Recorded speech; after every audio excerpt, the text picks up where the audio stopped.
โอ้ดับอีกแล้วเนาะดับอีกแล้วทุกคนมันไฟเจ้าน่ะพื้นเจ้าน่ะมันเปียกบ่เย็นบ่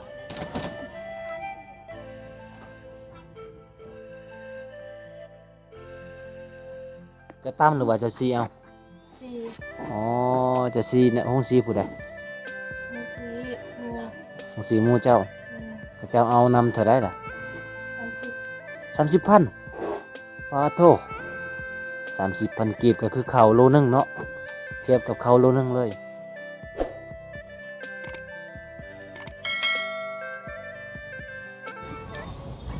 บรรยากาศยามแรงๆทุกคนบรรยากาศยามแรงๆในหมู่บ้านอาลองกับประมาณสำนีทุกคนบรรยากาศยามแรงๆโอ้สุดยอดหลายเดี๋ยวบ่วงกาสิได้เลาะบ้านทุกคนสิไปหาสาวไทยก่อนเพราะว่าสาวไทยสิอยู่เฮือนหรือบ่ก็บ่ฮู้นะเบิ่งบรรยากาศอยู่ในหมู่บ้านมีแต่งัวมีแต่ควายทุกคนคือบ้านแบบดั้งเดิมเลย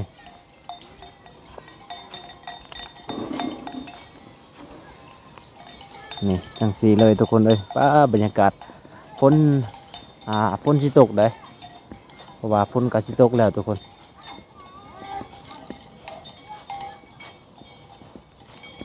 เรื่องอย่างตะกี่ฮะเรื่องอย่างเจ้าดีหน่อยกับเจ้าลินทุกคน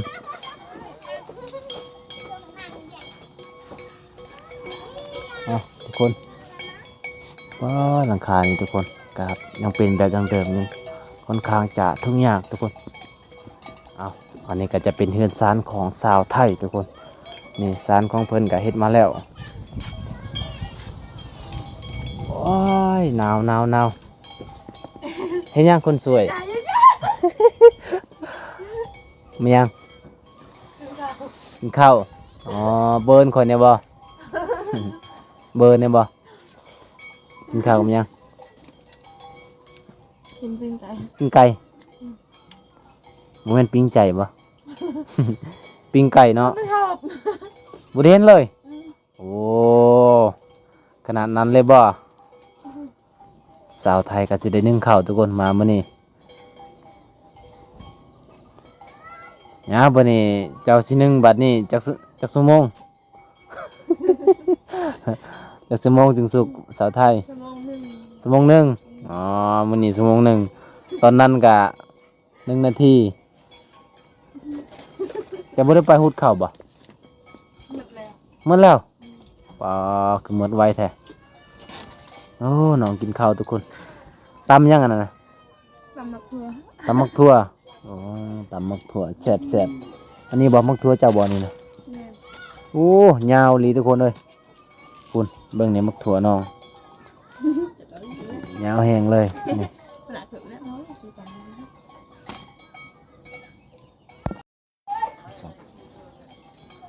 ซูนข้าวเย็นบ่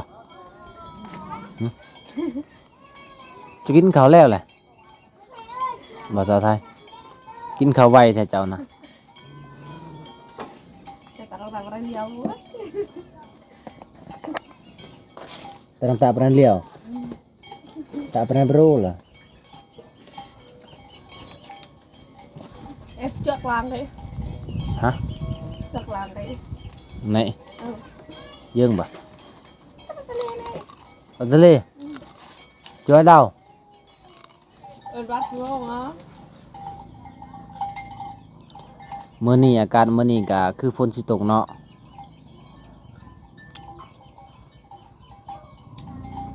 อันนี้ก็จะเป็นเรือนศาลของสาวไทยทุกคนโอ้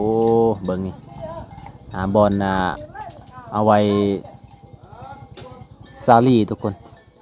แนวพันธุ์สาลีแล้วก็สิไปปลูกปีหน้านี่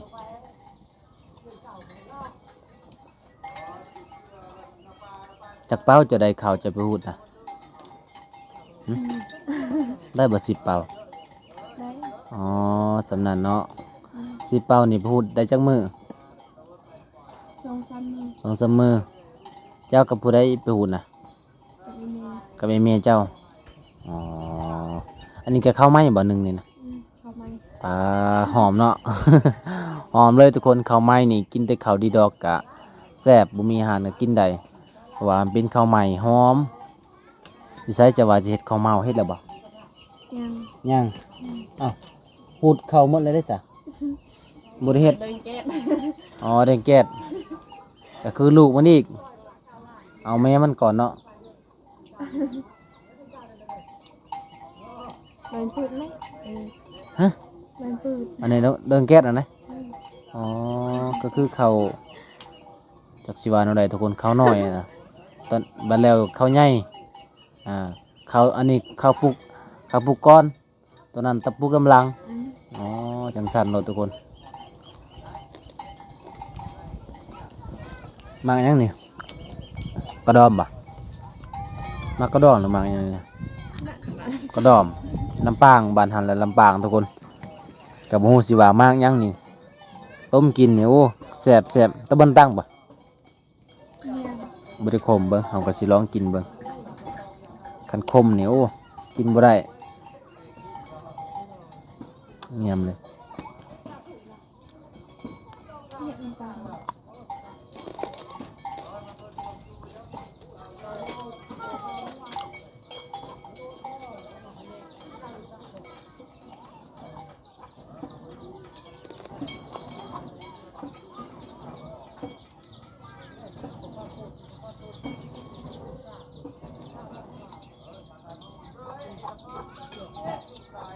แห้ง โอ้เหือนเจ้านี่ต้องได้เป่าไฟเนาะเพราะว่ามันก็ออกจากปล่องทุกคนมันมาแต่ปล่องแล้วก็มันก็เลยสิดับนะถูกลมพัดมาแต่พุ่นมันพัดมา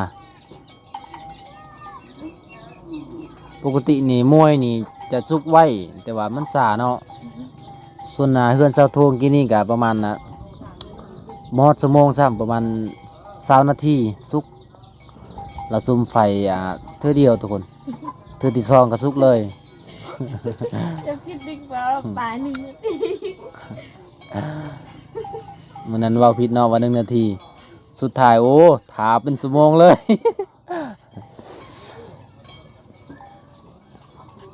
ป้าทุกคนอันนี้ก็จะเป็นมักเผ็ดไห้ได้นี่มักเผ็ดเอามาที่ไห้เลยอันคายนี่ได้หลายพันเติมเนาะได้ละ20,000 30,000 10,000กับเขาเจ้าค่ายกับซ้ำนี่แหละทุกคน3 กำหนึ่งนี่แหละโอ้ดับอีกแล้วเนาะดับอีกแล้วทุกคนแมันไฟเจ้าน่ะพื้นเจ้าน่ะมันเปียกบ่บ่ได้เปียกแต่ว่ามันจะดับตลอดเนาะเอาน้ำมันโลดไปจูด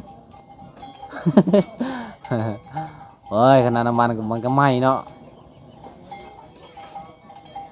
โอ้ทุกคนเลยมันยังดับตลอดเลยเวลาน้องมัน ลมมันพัดตลอด ลมพัดเนาะเจ้าต้องเผาจุดนั้นโลดเฉพาะมันนานสุกเนาะลมพัดตลอดก็เลยบริสุกทุกคนขนาดต้องใส่ฟืนลายเลย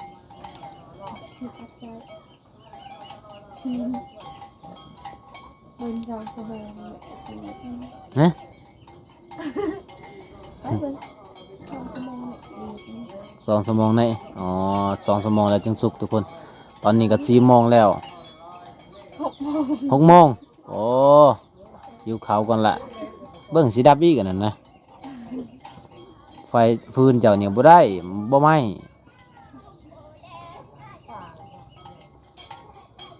จะบ่ได้ไปหาหน่อไม้บ่มื้อนี้นะมื้อแลงนี่สิกินข้าวกับหยัง อด อดเลย กินแต่กินนี่ กินกับตำมักทั่ว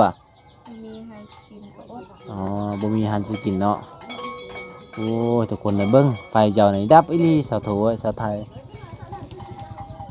มันยังดับไวอีหลีมันจะใส่ฟืนหลายโพดบ่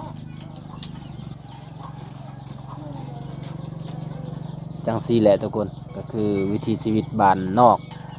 บ้านนอกบ้านนาเฮาเป็นเชื้อชาวนี่ต้องขยันทุกคนสวยอีพออีเมแต่งอยู่ครัวกินหรือว่าไปให้ไปนาทุกคนอีเมกับป้าบ่ได้แม่ก็ถือลูกไปนำทุกคนไปใส่ก็ไปนำมันจะใส่น้ำลายบ่ชาวไทยบ่ลายบ่ใส่น้ำเคยบ่เฮ็ดไฟไหม้หม้อเกยบ่ตะการอะไร ฮะโดน อ๋อแสดงว่าเจ้าดี คือซาวแว่นบ้านเฮาน่ะมหนึ่งน่ะ2 มแล้วเฮ็ดใหม่ เรานึ่งข้าวแบบนี้แล้วก็จะเราก็ไปเบิ่งโทรทัศน์บัดนี้ไหม้เบิดข้าวก็บ่ได้กินอันนี้ไข่ดอกน้องบ่ได้เฮ็ดใหม่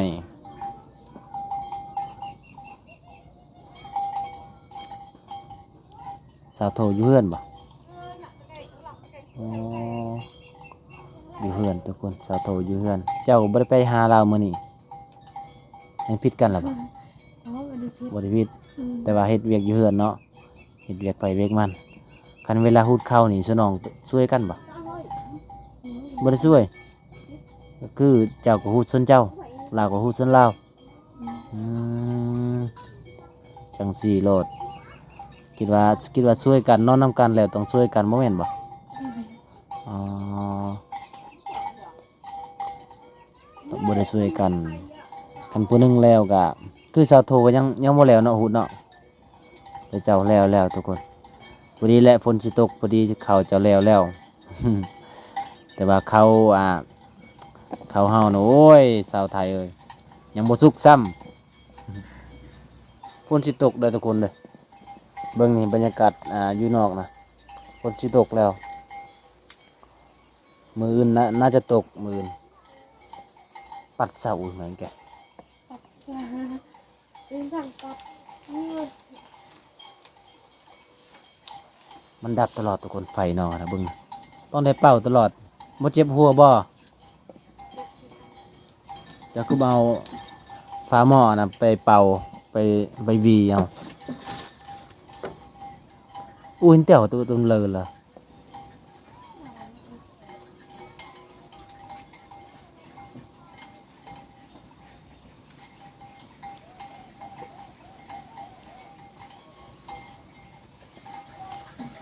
ไปอาบน้ำร้อนมื้อแรงนี่นะไปอาบน้ำแล้วบ่ยังสุกบ่เบิ่งยังบ่สุก น้ำหอม อืมยังบ่สุกซุ่มไฟอีกจักหน่อยก็สุกแล้ว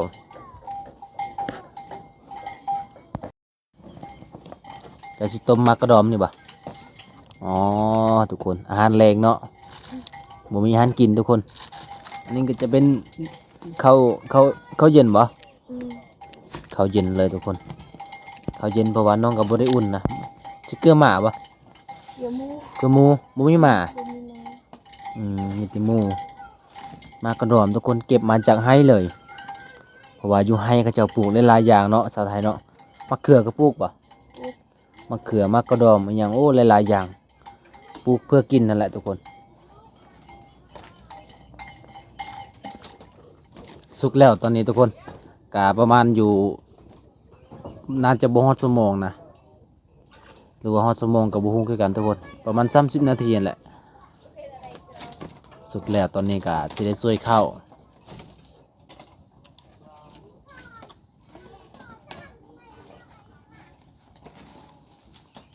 ฮอดช่วยเนาะข้าวเจ้าเนาะฮอดข้าวไม้ใช่เนาะตอนนั้นก็คือน้องว่าบ่มีข้าวทุกคนบ่มีข้าวกิน แต่ว่าตอนนี้ข้าวใหม่มาฮอดแล้วน้องก็ได้กินข้าวว่ามันสิกลุ่มจากเดือนกับบ่ฮู้คือกันทุกคนโอ้จักผู้ใดนอนอยู่นี่ทุกคนผู้ใดนอนอยู่นี่สาวไทย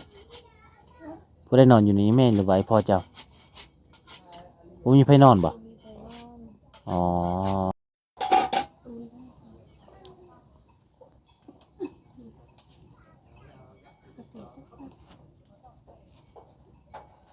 จินบ่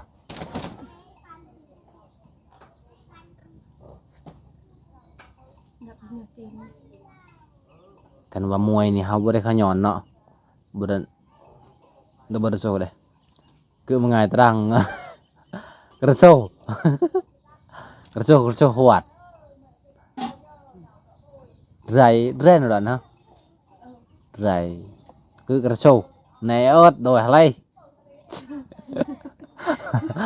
โอ้ทุกคน บ่เป็นตอนนั้นน่ะนึ่งข้าวใส่มวยนี่บ่เป็นข้าวย้อน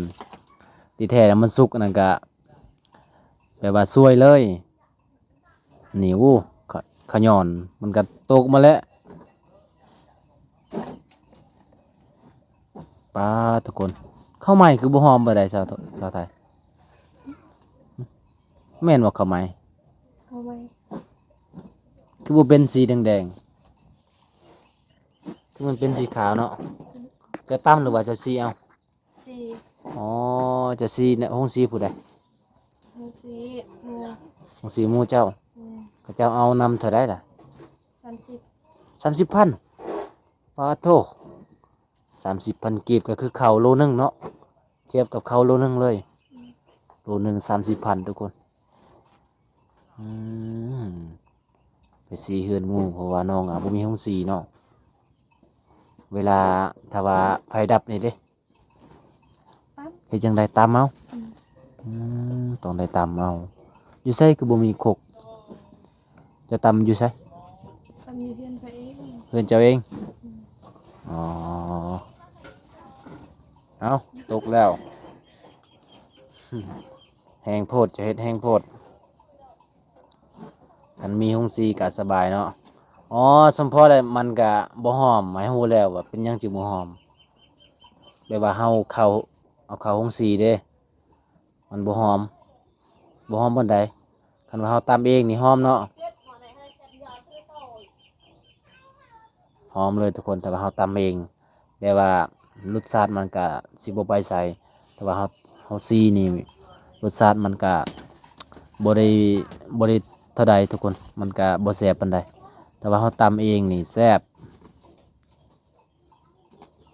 น้องก็เสียโลนึงให้เขาเจ้าอีกโอ้ทุกคนเลยโลนึง30,000กีบ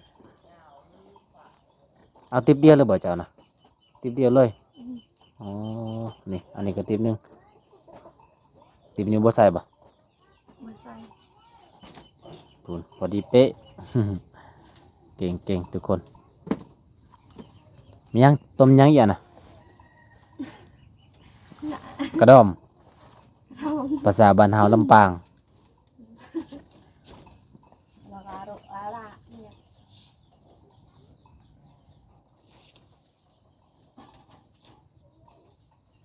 ต้องขยันเลยทุกคนเลยสาวไทยเนี่ยขยันเลยมาจะได้กับพอแต่น้องแบบเฮ็ดเวียกในบ้านเฮ็ดเวียกในเฮือนนี่แหละ ไฟเจ้านี่ก็โอ้ขนาดเนาะต้องได้เป่าตลอด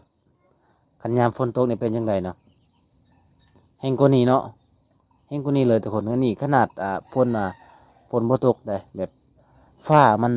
ครึมๆซื่อๆคือจังสีอยู่เนาะฟ้ามันมืดๆซื่อๆได้แต่ว่าเนาะยังเป่าเอาทุกคน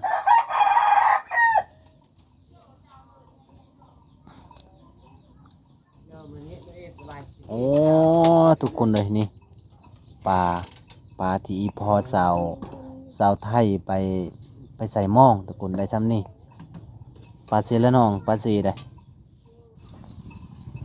สุกแล้วบ่สาวไทย สุกแล้ว สุกแล้วโอ้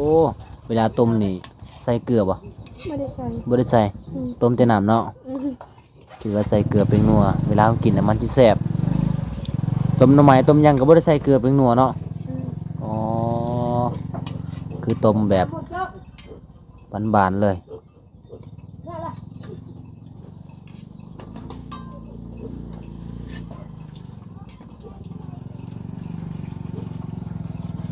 อืม ปลาจะได้มาได้ใส่ โอ้ต้องเอาฮื้อข้างใน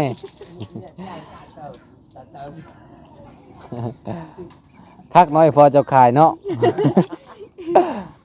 เขาให้4,500บัดเอา400,000อีก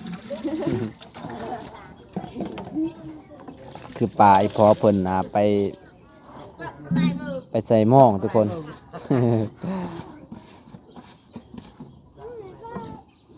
ตอนนี้ก็คือกินข้าวกินน้ำแล้วเนาะ จังใดมื้อนี้อายกาขอบใจหลายๆเด้อที่ต้อนรับเป็นอย่างดีเด้อชาวไทยเด้อจังใดอายกาสิขอกลับก่อนมื้อหน้ากาสิไปพอกันใหม่เนาะบ่น้อง แต่ว่าน้องมีเงินนี่น้องอยากได้หยังหลายที่สุดฮะ ไปเรียน อยากได้เฮือนอ๋อก็คือความฝันเจ้าอยากได้เฮือนโลดปาทุกคนเลยหลังจากได้เฮือนแล้วอยากได้แฟนบ่แฟนก็อยากได้ผู้เดียวเจ้าก็สิเฮ็ดเฮือนฮะ ขั้นหนึ่งจะเฮ็ด อ๋อถ้ามีเงินก็เฮ็ดอ๋อก็คือความฝันของเจ้าใหญ่เลยเนาะ อ่ะทุกคนได้มื้อนี้ก็ไปเยี่ยมไปยามน้องก็ประมาณซ้ำนี้แหละคลิปนี้ก็สิขอปิดทุกคนผู้ใดเข้ามาแล้วก็ช่วยกดไลค์กดแชร์กดติดตามมาสาวไทยต่อไปทุกคน ตอนนี้ก็คือน้องหลังจากนึ่งข้าวนึ่งน้ำแล้วช่วยอีพ่ออีแม่ก็น้องก็สิได้ไปอาบน้ำบ่โอ้จะในคลิปนี้ก็อายก็ขอกล่าวสำบายดีบ๊ายบาย